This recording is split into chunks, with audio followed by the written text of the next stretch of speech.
Bonjour mesdames et messieurs, bienvenue dans ce flash d'information. La deuxième édition du Forum Africa 2017 s'est ouverte hier vendredi à Sharm el-Sheikh en Égypte sur le thème « Promouvoir le commerce et les investissements en Afrique ».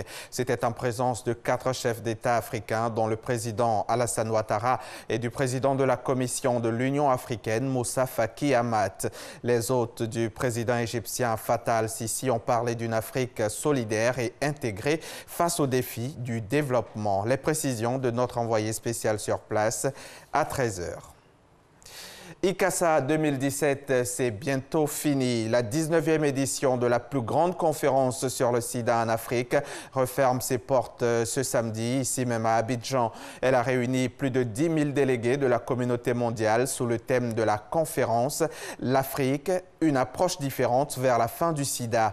Un thème qui engage tout le continent et tous les participants dans le cadre des objectifs du millénaire pour le développement. L'ICASA de cette année a été une occasion pour la communauté internationale et tous les Africains de conjuguer leurs efforts dans l'aboutissement d'une Afrique sans sida.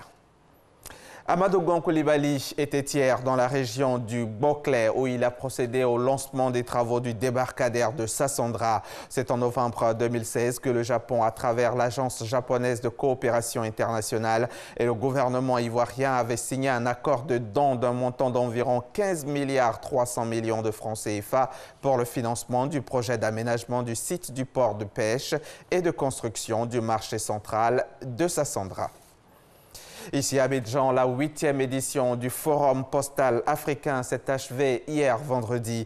La recommandation majeure de ce forum est d'adapter la poste à l'évolution du monde. Il s'agit de concilier mutation technologique et services de proximité pour faire face à la menace qui pèse sur le courrier. Lancine Bakayoko. Rideau sur la 8e édition du Forum postal africain. Pas de résolution forte, mais une vision partagée. La révolution numérique ayant entraîné le déclin du courrier, son cœur de métier, la Poste décide de se réinventer un nouveau modèle économique. Dans un tel contexte, les gouvernements et les régulateurs ont pour mission de faire en sorte que le marché postal fonctionne dans un environnement juridique et institutionnel assaini en mettant en place des politiques sectorielles et des mécanismes de régulation garantissant le service postal universel et l'exercice de la concurrence, bien entendu saine et loyale, au bénéfice des citoyens. Grâce à son vaste réseau et à sa palette variée d'outils digitaux, en l'occurrence la banque postale, l'implication des pouvoirs publics devrait donner plus de moyens à la Poste pour faire face à la concurrence. Mais il va falloir aussi injecter de nouveaux capitaux. Je saisis donc cette occasion pour prier les organisations internationales, les entreprises locales ici, les bailleurs de fonds, d'apporter leur appui à la mise en place d'infrastructures postales favorisant ces objectifs. S'adapter ou disparaître, l'équation a visiblement trouvé une solution efficace. On avait tous prédit la mort de la Poste parce que les TIC étaient arrivés, mais en réalité, c'est une opportunité pour que nous puissions améliorer notre catalogue d'offres et de services. Plus de 300 participants, dont 31 directeurs généraux, ont effectué le déplacement de la capitale économique ivoirienne. L'actualité internationale à présent. Le Conseil de sécurité de l'ONU a adopté à l'unanimité une résolution qui demande à la MINUSMA d'apporter un soutien logistique et matériel aux forces antiterroristes du G5 Sahel. Paris, qui portait cette résolution, aurait souhaité un soutien plus large et pérenne, mais Washington a refusé que les fonds de l'ONU soient engagés dans la force du G5.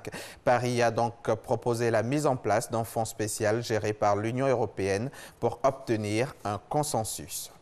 C'est une attaque sans précédent qui a visé jeudi 7 décembre à la mission de l'ONU dans l'est de la RDC. Au moins 15 casques bleus ont été tués, 3 portés disparus et 53 blessés dans l'attaque contre la base de la MONUSCO située à côté du pont Sémouliki en plein triangle de la mort du territoire de Béni. La position de l'armée congolaise la plus proche se trouvait juste de l'autre côté du pont de Sémouliki au PK40 à une dizaine de kilomètres et serait intervenue au secours des casques bleus. Un hommage grandiose est rendu ce samedi 9 décembre à Paris au chanteur Johnny Hallyday, décédé mercredi. Un hommage qualifié de populaire, mais pour lequel les services de l'État sont mobilisés et auquel Emmanuel Macron va participer. Ce n'est pas un hommage national au sens classique. Pour Johnny Hallyday, le choix a été fait de permettre un accès direct à la population qui pourra se masser au plus près du cortège le long des Champs-Élysées. C'est la fin de ce flash. On se retrouve à 13h pour le point complet de l'actualité.